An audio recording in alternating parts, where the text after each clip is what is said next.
I was 12 years old when Hurricane David struck in 1979. And I remember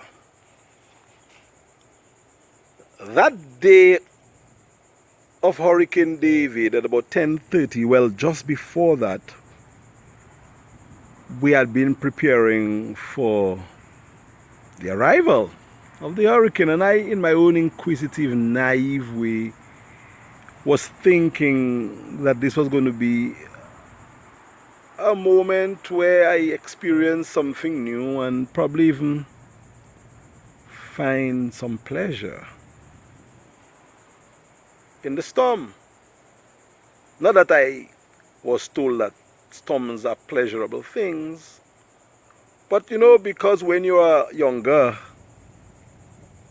naive probably, a bit inquisitive and somewhat foolish, you see danger as fun and fun as danger. So I was one of those impressionable boys preparing for the most severe natural awakening that I would have had, because I must confess again that I missed Erica and Maria.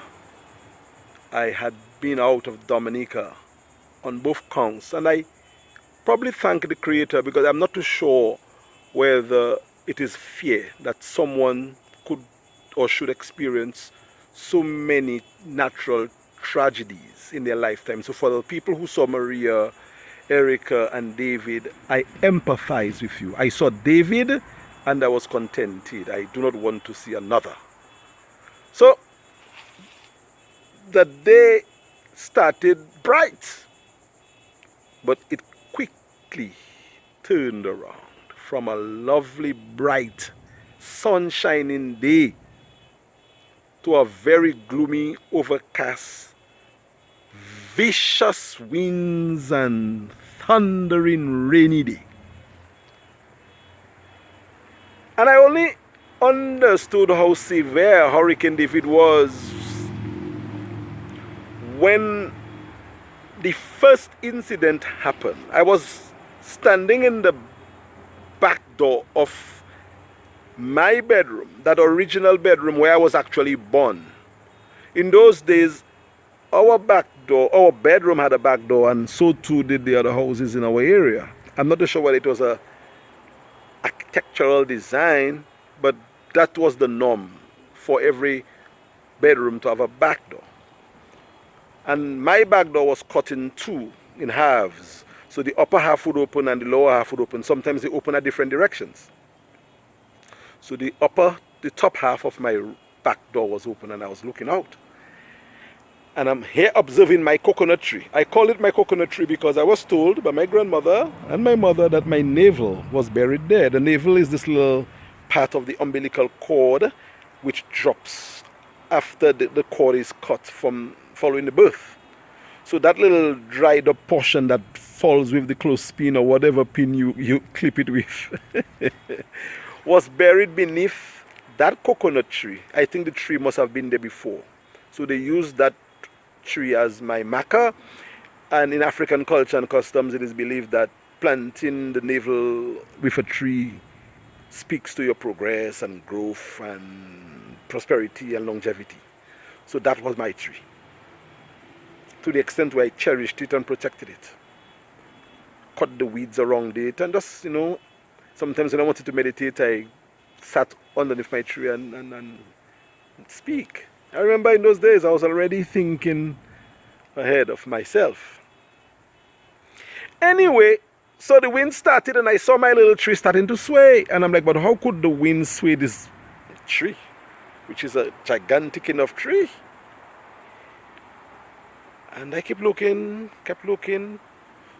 At one point, the tree actually went an entire 180 degrees, meaning that it really fell flat on the surface of the land, and it miraculously came back up swiftly to a 90 degrees, where it flung the top of the tree away. The entire top of the coconut tree went flying faster than the wind had been blowing, maybe miles away, passing over Tao and Yeye house, missing it by and crashing somewhere maybe over Dedale and them by the bayside.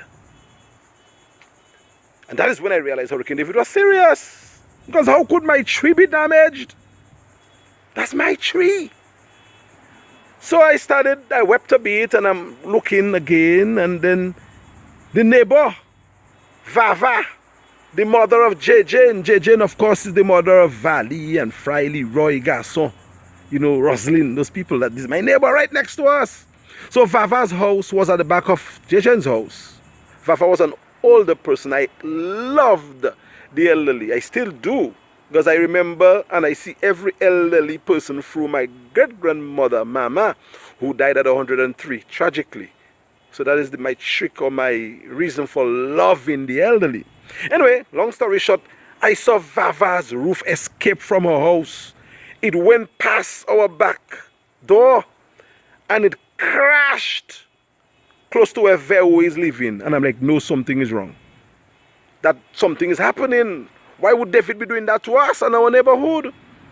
Shortly after that, I saw something like a kite, so nimble and light in the sky, just flying away towards the direction of my house. Until it got to the little tree, it hit the tree, and that thing just wrapped around the tree in less than a second. Vrap! When I saw it was a galvanized that just found itself wrapped around the tree with relative ease. And I'm like, isn't that the cell galvanized they used to put on the house, the zinc that is so difficult to nail and so hard?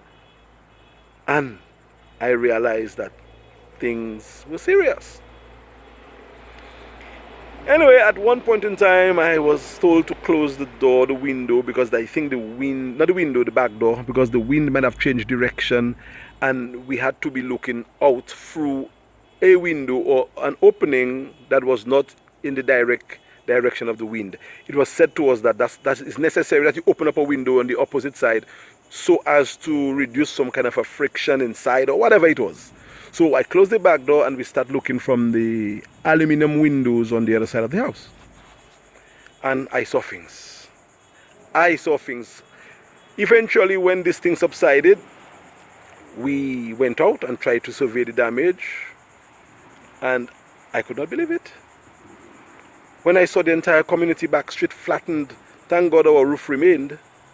But almost every other house was flattened, roof gone, people exposed, and we had to start from scratch. The reality hit. And I then realized that natural interventions are not things to laugh about, smile about, even to anticipate with any gleeful wonder. That's why I feel for the people who had to witness the ravages of Erica and Maria and David. I say that I'm blessed in a way that I had not seen them, because that would have been too much tragedies on my memory to deal with. So I want to pause today, 41 years after. Incidentally, that's the first story I'm telling of Hurricane David. I have seen stories before, but I felt moved to tell my story for the first time 41 years after. And that's just a bit of the story, and that's not all of my story. I just felt now is a good time, because 41 years after, I'm 41 years older, and there are people who had not experienced it, and I still hear some younger people taking this hurricane thing for a joke. This is no joke. Hurricanes, disasters, natural interventions put people back years. I don't think we have ever fully recovered from Hurricane David. Some people left after Hurricane David and never came back to Dominica. Some people left after Maria and maybe will never come back. Some left after Erica and have not come back and probably never will come back. A lot of things happen following natural interventions. And stories are good ways of passing on information to new generations and emerging generations. Because had it not been for stories, the things that we now know, we would not know it. Because history is a story. It ends with story. And that is how the world really was known of. Even if you hear about science, science is still a story based in some empirical facts. So we must all be storytellers. Life is about telling stories. Even when the lawyers are speaking in court, when the teacher is teaching, it's a story that you're telling. So be a storyteller today. Tell truthful story as much as you can, so that the next generations of Dominicans will understand the struggles that we are to endure.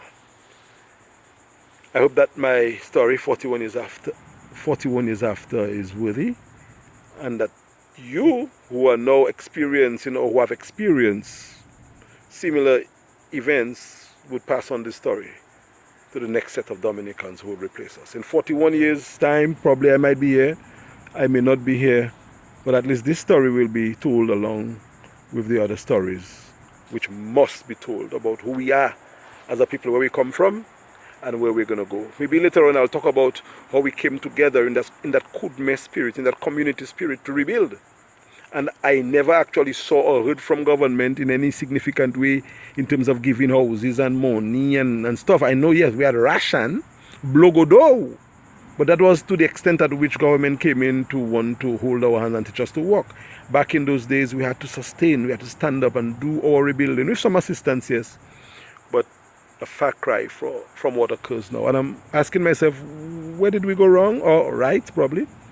I'm not too sure whether we went right. I think we went wrong, because probably in a follow-up story I will share how it is that we as a people in Backstreet, Calibishi, Woodford Hill, Wesley, Marigot area recovered from Hurricane David, and probably we could have learned from that resourcefulness of the people and do the same. But again, as I said, that's for another story. I hope you enjoyed this Hurricane David story, and probably later on we'll share another such story. Until such time, please be prepared, because the hurricane season is still alive, active, and well. And I say my deepest sympathies to the members of our community who continue to mourn the loss of their loved ones who perished after Hurricane David. Also those who lost people after Maria and Erica. May the souls of the departed continue to roam in peace. R.I.P. I should say maybe the spirits of those who have departed continue to roam in peace, because those spirits are not resting easy if there are reasons that they should not rest easy about. Meditate on that.